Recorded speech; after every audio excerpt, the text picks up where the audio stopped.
son invitados a la iglesia, ¿qué te dicen? Ah, me van a sacar plata, ¿no? ¿Cuánto hay que pagar? ¿Qué tengo que hacer yo para que no me pidan? ¿O cuánto me van a sacar? ¿O cuánta gente ha sido robada? ¿O ha sido también manejada por este ámbito financiero? Porque te han dicho o hemos escuchado decir, ah, no, es que si vos das tanto, el Señor te va a dar el doble. O es que si vos, no sé, vendes tu casa y traes el diezmo de la venta, el Señor te va a dar uno más grande. Y mucho he escuchado que nada ha pasado. Aquí en Argentina mismo he escuchado el último caso que escuché, que un señor vendió su taxi. No quiero nombrar la iglesia, pero una iglesia muy famosa aquí. Vendió su taxi, su única fuente de ingreso. ¿Y qué pasó? El señor se quedó sin nada. O sea, ¿hasta dónde hemos llegado a escuchar la malinterpretación de esto? Es un tema bastante delicado porque es el sustento de las personas. Y hoy quiero que se quede en usted una visión para que cuando escuchen cuentos raros, no lo crean de todo. Entonces, a la luz de la Biblia vamos a ver qué es lo que Dios quiere hablarnos a través del diezmo y la ofrenda. Y por qué hay que hacerlo. O si es que lo tengo que hacer. Usted se preguntará, ¿será que lo tengo que hacer? ¿Yo por qué vengo acá y el domingo traigo mi ofrenda? Doy lo que creo y no sé si está cierto, no sé si es mentira, o no sé si es lo que tengo que hacer o es lo que tengo que dar. O si no lo doy, ¿será que Dios no me va a bendecir? ¿O será que si lo doy, Dios me bendice? Y eso es lo que hemos escuchado muchas veces, no es que si vos lo haces, Él te bendice. Y para eso, en Proverbios 3:6, dice el pasaje bíblico, reconócelo en todos tus caminos y Él enderezará tus veredas. Reconocerlo a Él en todo. En todo. Él no especifica, no reconócelo solamente cuando te sentás a cenar o a almorzar y haga la oración. Ore. No dicen todas las cosas, hay que reconocer. Bueno, pero es que ahora que voy a trabajar y voy a traer plata aquí, ¿cómo vamos a hacer eso? ¿Y en qué me beneficia a mí? No sé qué se estará preguntando usted hoy con esto. Pero yo quiero que hoy usted se pueda llevar una buena visión y que Dios mismo hable a su corazón y saque una respuesta. ¿Qué es lo que tiene que hacer? Para eso, bueno, vamos a ver en la Biblia, en Génesis, en el capítulo 1, cuando hablamos de la creación. Dice que Dios creó al hombre a su imagen. A imagen de Dios lo creó. Y viste cuando hablamos que somos parte de Él y tenemos algo de Él, bueno, a eso se refiere esta parte. Varón y hembra los creó y los bendijo Dios. Y les dijo, fructificad y multiplicaos, llenad la tierra y sojuzgadla y enseñoread en los peces del mar, en las aves de los cielos y en todas las bestias que se mueven sobre la tierra. ¿Cuál es la palabra clave aquí? Y lo bendijo Dios. O sea, ya nosotros, ahí, el ser humano ya fue bendito a partir de ese momento que fue creado. Ahí ya hay una bendición. Ahí inicia la bendición para la humanidad. Pero ¿qué pasa? ¿Qué pasó después? Adán y Eva comió ¿qué? El fruto. ¿Qué pasó con esa bendición? ¿Será que se fue o se quedó? ¿Ustedes qué creen?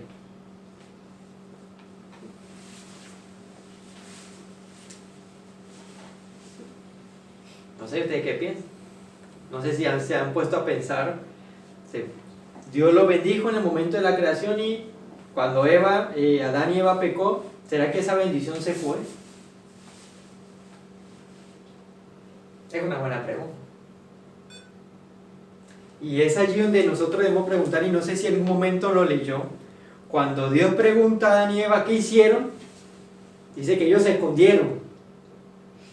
Y dijo, no Señor, no quiero salir porque tengo pena, tengo vergüenza, porque desnudo estoy. Bueno, ¿y quién te ha dicho que ha estado desnudo? Aquí algo pasó. Y dice que fueron sacados, pero antes de ellos ser sacados, dice que Dios les tejió vestidos. Y es allí una de los pasajes bíblicos donde Dios se muestra como un Dios de amor. Porque por más pecado que hubo, Dios mostró su amor, haciéndole ¿qué? Un traje. O sea que la bendición no se fue. Porque si fuera por la maldición completa, dice, bueno, ahora ustedes arreglense y hagan lo que quieran. Pero dice que les tejió vestido. Y para mí eso es maravilloso. Porque a mí eso nadie me lo había explicado de esa manera y nunca lo había escuchado. Donde Dios, supuestamente, donde Dios dice en la Biblia que fue y lo sacó del Edén y le dijo, váyanse. No dice que antes de que se fueran, les tejió vestidos para que se fueran arropaditos. Porque yo creo que en el Edén tenía el ambiente perfecto. Yo creo que ahí era primavera siempre. Porque para estar sin ropa, tenía que estar el ambiente perfecto. Entonces fueron sacados del Edén, pero antes de irse, dice que Dios les tejió sus vestidos de pieles. ¿Será que un padre no piensa en eso de su hijo cuando sale a la calle, ahora en este frío? ¿Qué le dice? Colócate la bufanda, mira que hace frío, colócate el gorro, colócate guantes. ¿Cómo Dios no muestra su amor allí cuando le dice, mira, te traigo los vestidos?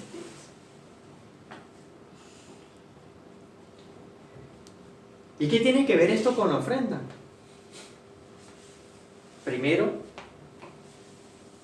que Dios a nosotros, ¿qué? Nos cuidó desde siempre. Por más pecado que hubiera, por más desilusión que hubiera, Dios es un Dios de amor. Que no se le escapa ni una. Él tiene en cuenta todas las cosas. Y ahora un poco más, vamos más adelante para entender este tema. No sé si ustedes saben o han escuchado, ¿quién fue la primera persona que registra la Biblia que hizo ofrenda? Para no digas. La mujer que tenía el perfume. Eso fueron años después. ¿Quién se registra la primera ofrenda en la Biblia?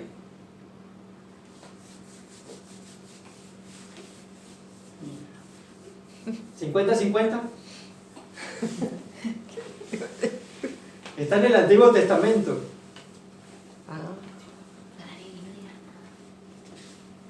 Isaac. Que no. Mucho antes. El del hijo, ¿no? ¿Quién? Isaac. Mucho antes. Jacob. Mucho antes. Job. No, eso fue mucho después. ¿Se acuerdan de la historia de Caín mató a Abel? Ah, sí. ¿Ellos fueron las primeras? Ah, porque ellos fueron la primera familia. Claro. ¿Por qué Caín mató a Abel? Porque para Dios fue más agradable la ofrenda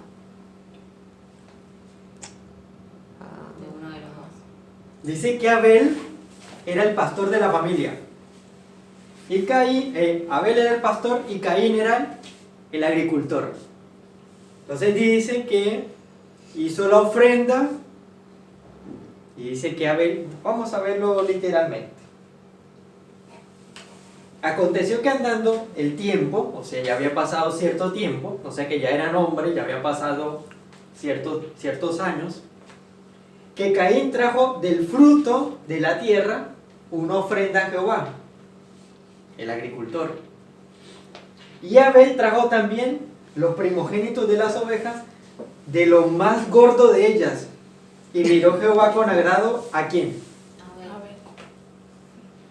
Y a su ofrenda, pero no miró con agrado a Caín y a la ofrenda suya, y se ensañó Caín en gran manera y decayó ¿qué?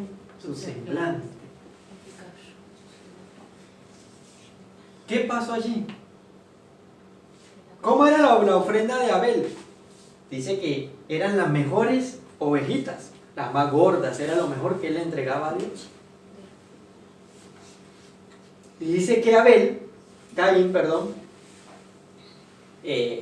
era el fruto de la tierra, no sé qué fruto era lo que había puesto ahí, pero dice que no, Dios no lo miró con agrado. Habrá sido como cualquier cosa. Cualquier cosa. Como lo primero que agarró. No se fijó el más grande o el más... No sé, no tuvo cuidado con la ofrenda. Pero dice que Dios solamente no lo miró con agrado, no quiere decir que Dios le dijo, pecador, ¿por qué no diste más? Que eso es lo que hoy en día le colocan a uno en la iglesia. Si va a una iglesia y te dice, es que diste poco y por eso es que Dios no te bendice. Es que porque no ofrendaste, no diezmaste, Dios no te bendice. Solamente ahí le dice que Dios no miró con agrado. Y no fue específico decirle y declarar una condena sobre la persona porque hizo eso, sino que su misma conciencia lo llevó a ¿qué? A tener envidia de su hermano y por eso fue que lo mató.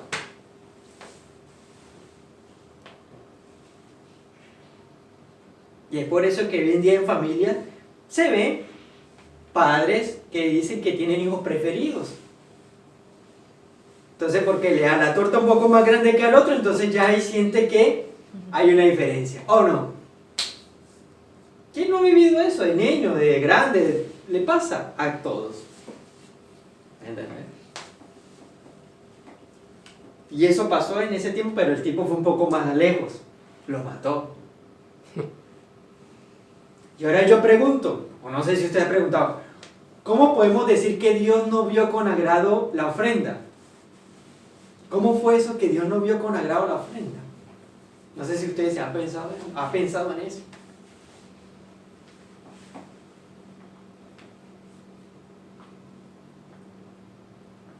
Yo me puse a pensar en eso, bueno, ¿cómo Dios no miró con agrado la ofrenda? Porque no dice que fue que le habló, dice que no miró con agrado.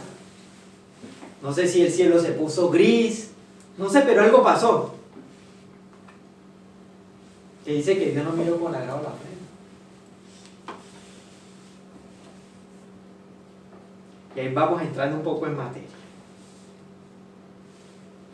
Es muy interesante ver esto, el tema de la ofrenda, porque siempre desde la antigüedad el hombre ha buscado ser agradecido con el Creador. Y si no sé si ha escuchado historias sobre etnias o grupos indígenas, ellos tienen su forma de agradecer también. Pero ellos le llaman madre naturaleza, ellos le llaman sol, ellos le llaman, no sé, espíritus. Y siempre buscando una manera de dar algo a cambio de lo que ellos recibieron. Hemos escuchado en sectas y grupos donde sacrifican a niños, animales. ¿O no ha escuchado? Y aún mismo en la Biblia que dice que después que Dios sacó al pueblo de Egipto, habló con Moisés para que hiciera un lugar para que la gente pidiera perdón por sus pecados. Y una de esas formas era, usted tenía que llevar una ovejita, tenía que ser gordita, de buen aspecto, de un año, y tenía que ser la primera ovejita de la cría del rebaño. Y dice que la ovejita se llevaba, le colocaban las manos en la cabeza y le colocaba el pecado sobre la ovejita, y la ovejita era sacrificada, y entonces la persona quedaba libre de pecado. De esa forma era la ofrenda. Ahora y por pecado, yo le pregunto hoy, si usted le tocara hoy en día traer una ovejita por cada pecado, ¿cómo sería el asunto? Por ovejitas. Que gracias a Dios, bueno, vino Jesús y eso se terminó. Pero ese era uno de los tipos de ofrenda, que era ser ofrendado por el pecado. Y hoy en día en iglesias, ¿qué se ven? Traiga su ofrenda, ¿para qué? Para que Dios perdone su pecado. O sea, ha manipulado este principio de Dios de bendición a conveniencia de aquellos que adquieren ese beneficio, y no como la Biblia lo especifica. No sé si usted en un momento ofrendó, aparte de aquí, no sé si usted algún día fue a cierta iglesia y ofrendó. ¿Por qué usted lo hizo?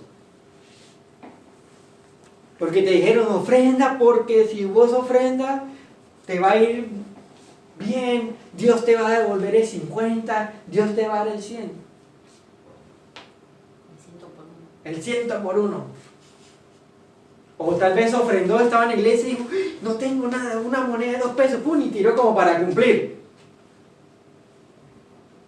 Pero vemos en la Biblia que, por ejemplo, Caín y Abel lo ofrendaron en agradecimiento a Dios y daba de lo mejor para él. Bueno, en el caso de Abel no fue muy así, pero esa era la idea, dar lo mejor. O quien no ha escuchado, por ejemplo, este pasaje. ¿Quién me ayuda a leer?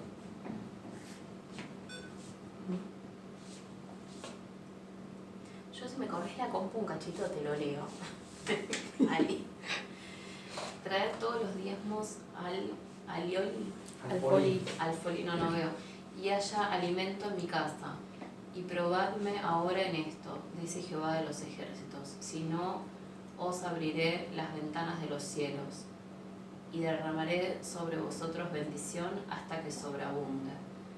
Reprenderé también por vosotros al devorador, y no os destruirá el fruto de la tierra, ni vuestra vid en el campo será estéril, dice Jehová de los ejércitos. Esto es una realidad, este pasaje. Y si uno va a ciertas iglesias, uno encuentra este pasaje pegado en lugar al lado de la ofrenda. Pero si usted lee eso, usted lleva el diezmo. ¿O no?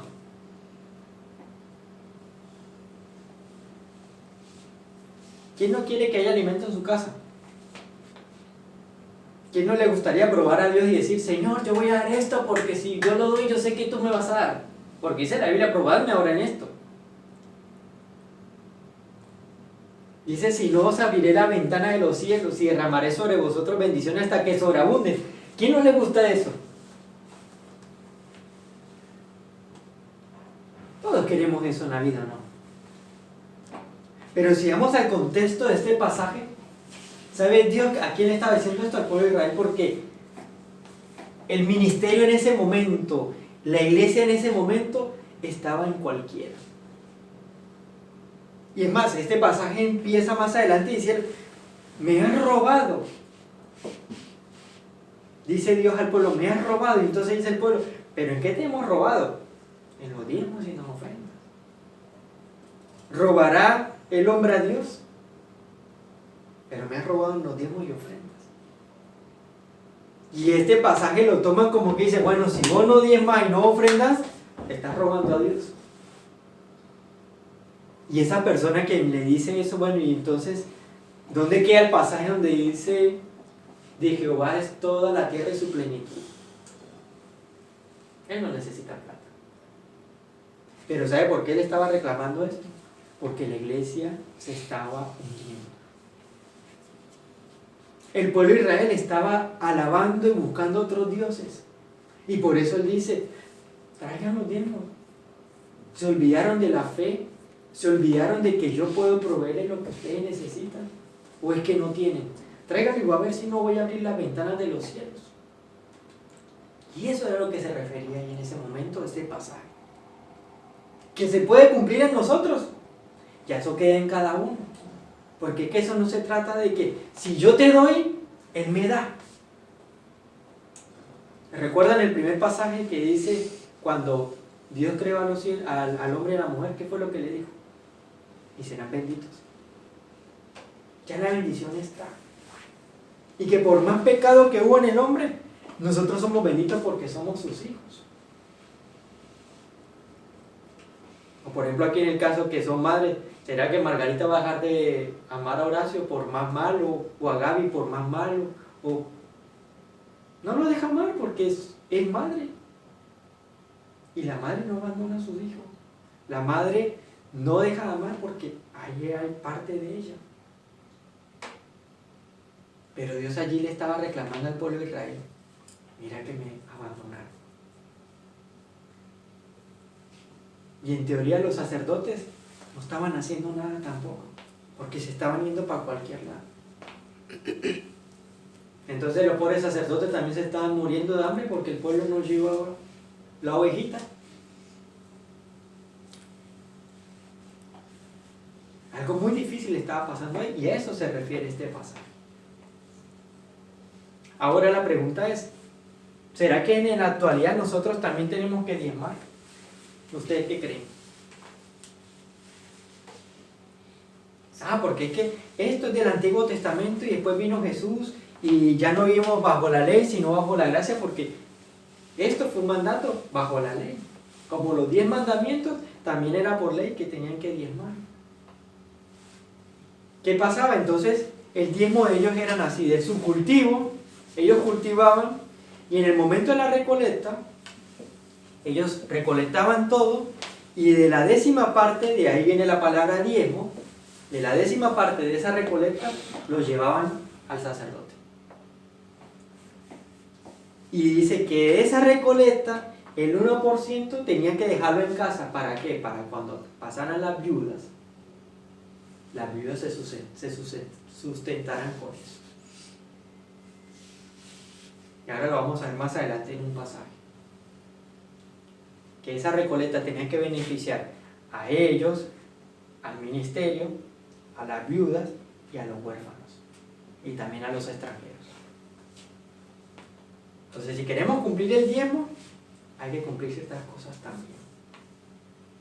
Bueno, pero entonces, ¿debo hacerlo o no debo hacerlo? Porque si me dice que eso era de la época antigua, si era de la época de los tabernáculos, ¿yo debo hacerlo hoy en la actualidad? ¿Dónde dice? Probadme ahora en esto. Queda en cada uno de nosotros si quiere vivir esto. No es que tienes que hacerlo, no tienes que hacerlo. Esto se hace solo por fe. Es solo la fe la que te mueve a hacer cosas. Es un principio para que las ventanas de los cielos se abran más de la bendición que ya tenemos. ¿Quiere ver cosas sobrenaturales? Bueno, es la oportunidad de que usted también pueda conocer. Pero es que no es solo el diezmo de mi trabajo. Cuando hablamos del diezmo, tenemos que hablar el diezmo del fruto de nuestro trabajo, del fruto de nuestra vida. ¿Cuál sería el diezmo de 24 horas? Por ejemplo. 2 horas 40 minutos. 2 horas 40 minutos que en realidad usted tendría que dedicarle a Dios si quiere diezmar. Por ejemplo. Yo quiero diezmar. Bueno, empieza a diezmar ese tipo de cosas. No solo el dinero. Porque Dios no necesita plata en realidad. Son 2 horas que uno a veces se levanta y, Señor, gracias por este día, no sé qué, me agarro la tarde, son las 5 de la mañana, tengo que agarrar el bus.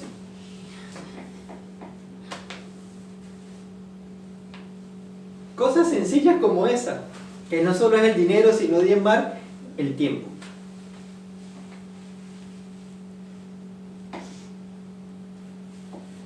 Entonces usted le diga a Dios, gracias por lo menos a este día. 2 horas y 40. Donde usted puede dedicarle el tiempo a orar y a leer su palabra. No es solo cumplir con el acto de llevar el diezmo y colocarlo en la urna. Ahora, ¿por qué dice traer los diezmos al alfolí? ¿Qué es el alfolí? ¿Esto es el alfolí? No, esto no es el alfolí.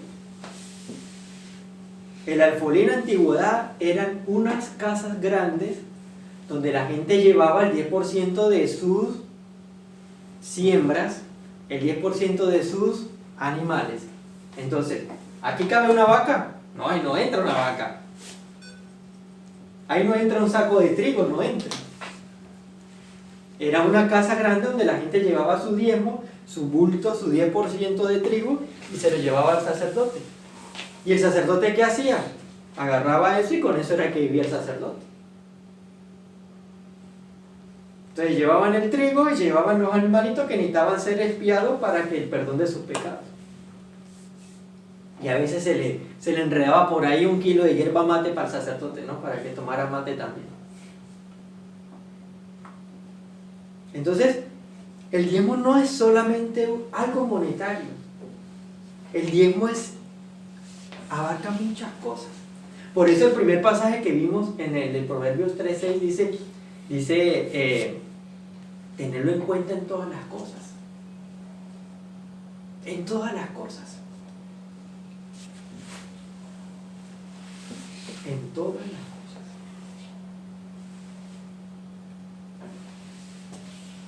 ¿Cómo va viendo hasta aquí la situación?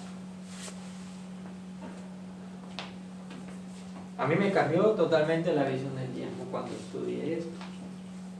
Y bueno, esto lo he venido estudiando desde hace mucho tiempo. Porque si Dios dice en su palabra que de Él es el mundo y toda su plenitud, Él no necesita dinero. ¿O usted cree, Gaby, que Dios necesita plata? No. Entonces llevaban el diezmo al alfolí, a esa casa, para el sustento del sacerdote, que él era el encargado de orar por el pueblo, de que el pueblo se arrepintiera, de que el pueblo conociera a Dios. Y entonces por eso ahí dice, se han olvidado de mí, me han robado, se han olvidado de mí. Prueben ahora en esto y traigan los diezmos, a ver si no voy a abrir las ventanas de los cielos. O sea, estaba retando al mismo pueblo diciendo, se han olvidado de mí.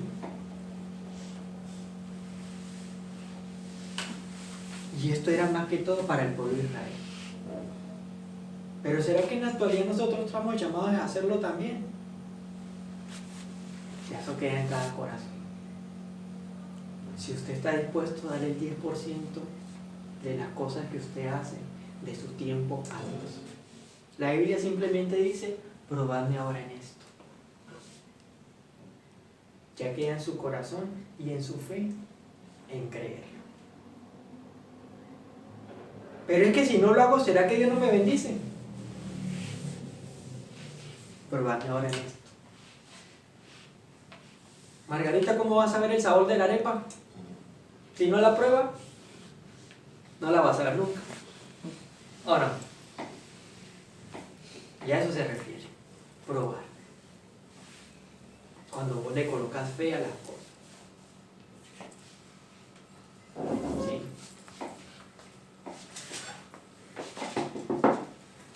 Se lo voy a leer literalmente, un poco.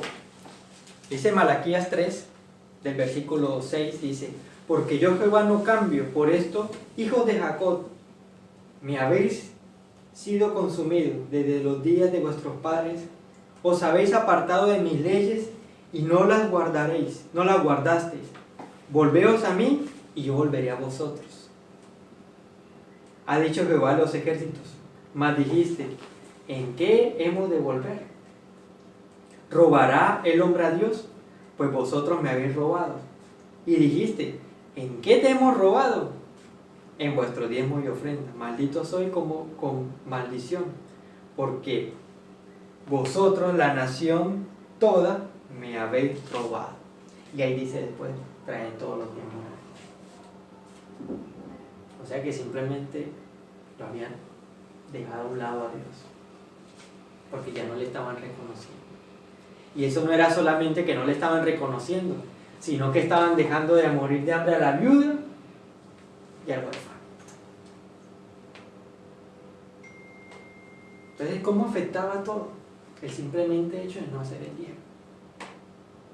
Porque la viuda y el huérfano y el extranjero se quedaban también sin su parte. estaban siendo egoístas con el fruto que Dios le había dado. Entonces se preguntaban, ¿en qué te hemos robado a Dios? En diezmo y ofrenda. Porque también han olvidado a la viuda y al huérfano. Y muchas veces nos han pasado que cuando recibimos el sueldo, ¿quién empiezan a necesitar?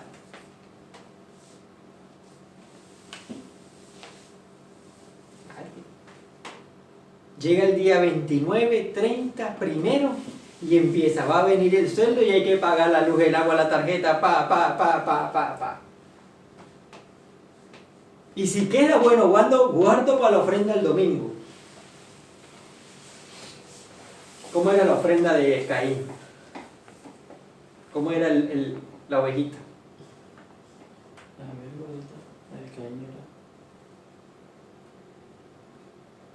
Dice que era la gordita, la primogénita, lo mejor. A veces el sueldo no nos queda ni para cargar la sube. Pero por eso dice acá, probadme ahora en esto. Si usted quiere diezmar, es su decisión. Si usted quiere ofrendar, es su decisión. Pero es un acto de fe, que solamente nace del corazón. No es porque te lo impongan, no es que te digan, mira, si vos ofrendas, Dios te va a dar más. No, Dios ya nos dio. ¿Te acuerdas en el pasaje de los pajaritos que leíamos?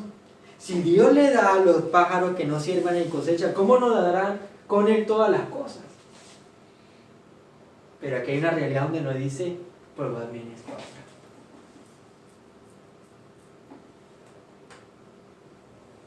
Ahora vamos a entender un poco más.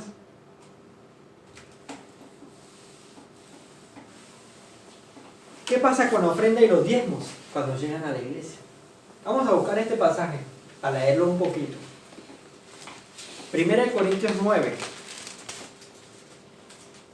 Vamos a leer desde el versículo 11. 9, 11 y aquí está el 13 y 14.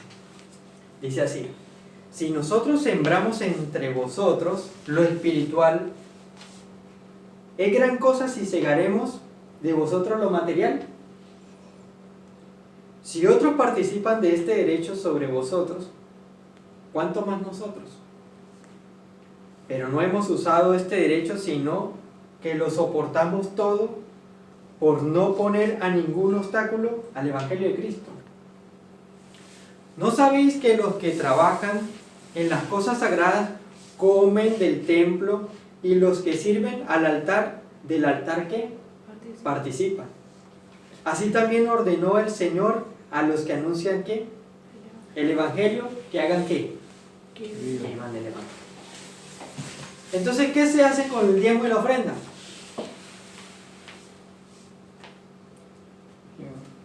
Que vivan del Evangelio. Pero ojo, no estamos hablando que se vuelvan ricos. Porque Pablo está diciendo, no quiero ser obstáculo.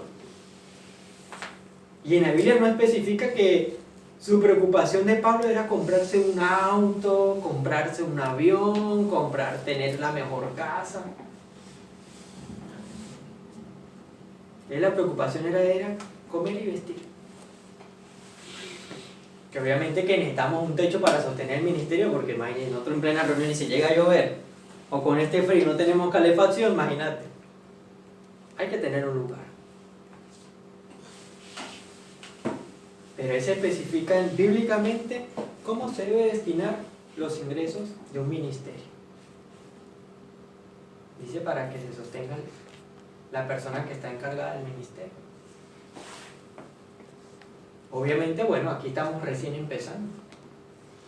Pero eso sería lo ideal.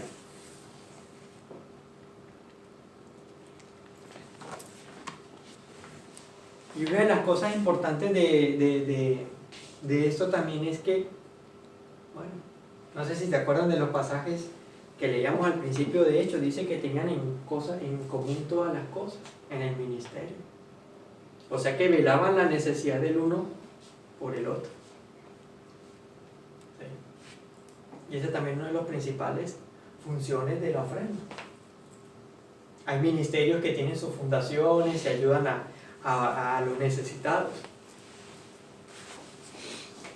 Y esa sería una de las funciones también de las ofrendas. Y eso era lo que pasaba con el diezmo de la ofrenda en ese entonces. Que también la viuda, el huérfano y el extranjero se beneficiaba de eso. Porque había una necesidad, dice, los pobres y las personas necesitadas van a estar siempre en medio de la gente. Y si somos personas de bien, somos personas que tenemos que llevar una respuesta también. No solo bíblicamente, sino ayudarles de alguna manera materialmente.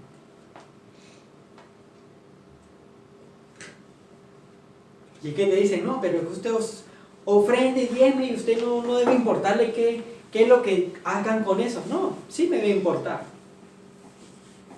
Porque es que usted está siendo parte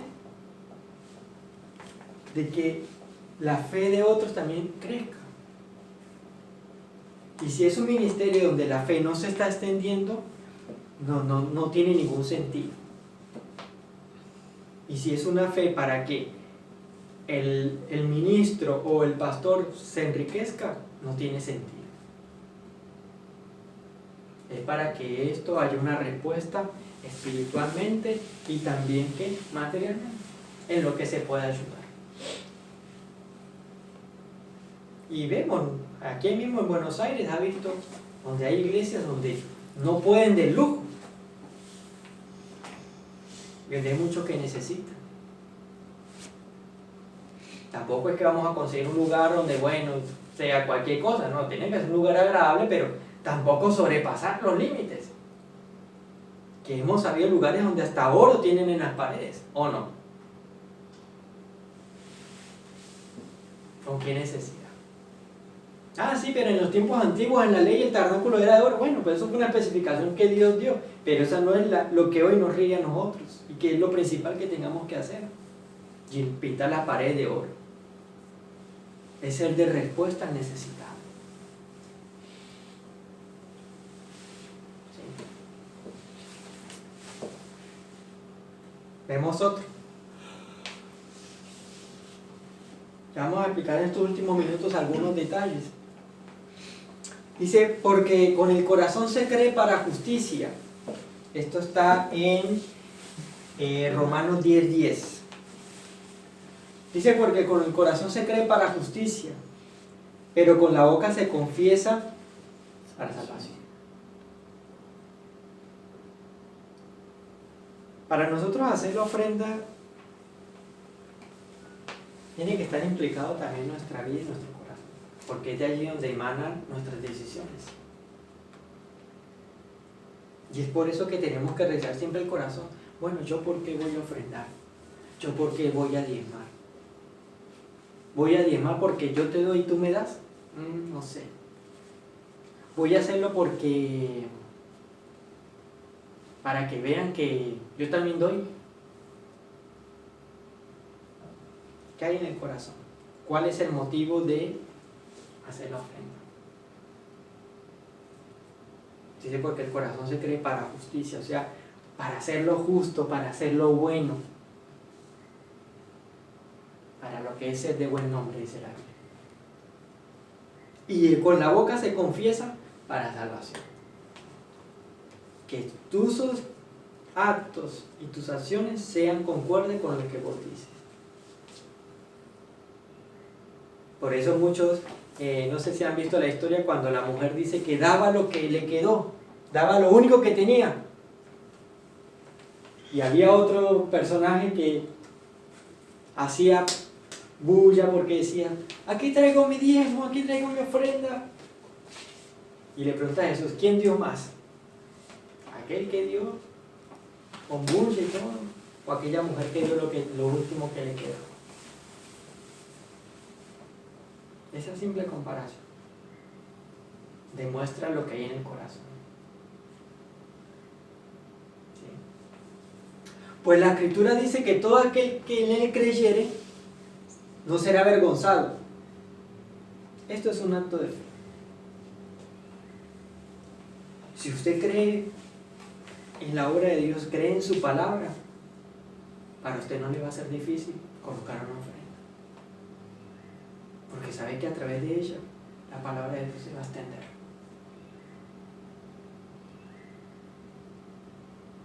Y muchos puedan conocer. Porque no hay diferencia entre judío y griego, pues el mismo que es el Señor de todos, es rico para todos, con todos los que le invocan. Dice, porque todo aquel que le invoca en el nombre del Señor, será ¿qué? Salvo.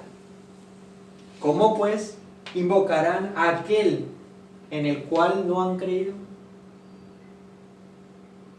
¿Y cómo creerán en aquel a quien no han oído? ¿Y cómo oirán sin saber quién les predique? ¿Y cómo predicarán si no saben, si no fueren enviados? Como está escrito, cuán hermosos son los pies de los que anuncian la paz. Y sé que a muchos nos cuesta ir a predicar y llevar la palabra, la respuesta. Pero hay otros que sí están dispuestos a hacerlo. Y para hacer eso hay que enviarlos. Para hacer eso hay que ayudarles a sustentar porque comen. Para hacer eso hay que ayudarles por lo menos para pagarles el pasaje. Y yo creo que este ministerio en algún momento va a necesitar eso. Cuando empecemos a mandar para Formosa, cuando empecemos a enviar a Mendoza, cuando mandemos a Salta. ¿Quiénes van a sustentar eso? Nosotros. Y esas personas que van ahí van a necesitar pagarles un transporte, pagarles un lugar para que vivan, una comida, y para que puedan comprarse el champú y el desodorante por lo menos. Pero aquí dice, ¿cómo conocerán si no hay nadie quien les predique? Y eso requiere una acción de alguien para que eso ocurra. Y eso es uno de los objetivos también de la ofrenda y el diezmo, para que la palabra de Dios sea ¿qué? Extendida. Y por eso este ministerio se ha creado, para que muchos conozcan de él.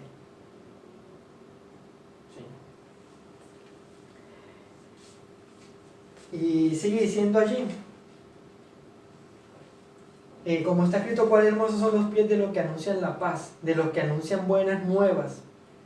Mas no todos obedecieron al Evangelio, pues Isaías dice, Señor, ¿quién ha creído a nuestro anuncio? Así que la fe es por el oír, y el oír la palabra de Dios. Entonces, ¿cómo la gente va a creer, va a tener fe si no escucha la palabra de Dios? ¿Cómo su fe se va a acrecentar si no escucha palabra de Dios?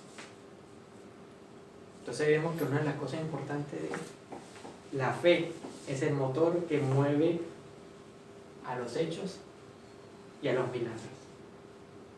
Si usted no escucha palabra de Dios, es difícil que su fe crezca. Si usted no escucha palabra de Dios, es difícil de creer. Y por eso nos reunimos acá. Y no sé si ha escuchado gente que dice, no, pero es que yo busco a Dios a mi manera, busco a Dios y Dios me escucha. No necesita palabra de escucharla para que su fe creciente. ¿Sí? Y para terminar dice, porque no digo, pero digo, no han oído, antes bien, por toda la tierra ha salido la voz de ellos, y hasta los fines de la tierra sus palabras.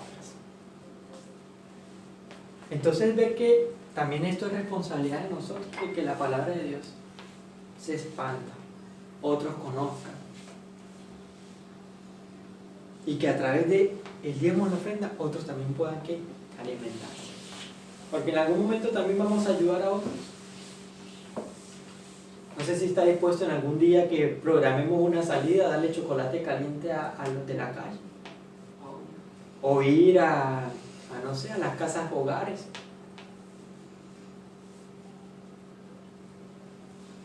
Esa es nuestra misión, y para eso tenemos que tener un sustento y una ayuda de nosotros, de la disposición de nuestro corazón. Y allí está el último para terminar, dice así, al lugar que Jehová vuestro Dios escogiere para poner en él su nombre, allí llevaréis todas las cosas que yo os mando. ¿Cuáles? Holocausto, que sería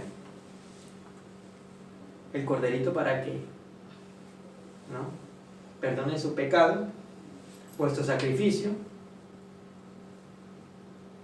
vuestros diezmos, ofrendas elevadas de vuestras manos, y todo lo que he escogido, y todo lo escogido de los votos que hubieres prometido a Dios. O sea que Dios algo está pidiendo de nosotros. Siempre va a estar pidiendo algo a nosotros. Y no solo lo material, sacrificio de nuestro corazón, de entregarle nuestra vida a Él, nuestro control a Él. Es lo más difícil. Porque no más prender la llama y colocarle fuego y se enciende todo por dentro, no. Sacrificar nuestra ira, sacrificar nuestro descontrol. Dios pide ese tipo de cosas. Lo material es lo segundo. Porque es que cuando hay un corazón sano y restaurado, va a ser más fácil dar. Porque algo está pasando en nuestro interior. Pero eso es lo que primero pide de nosotros. Los holocaustos y los sacrificios. Que es lo que es de parte de nosotros, de nuestro interior, de lo que hay dentro de nosotros. El corazón. Entonces, con esto en mente, yo creo que hay mucho que podemos conocer a Dios a través de este tipo de acción, de la ofrenda y el día, reconocerlo en todos nuestros campos. Entonces vamos a orar.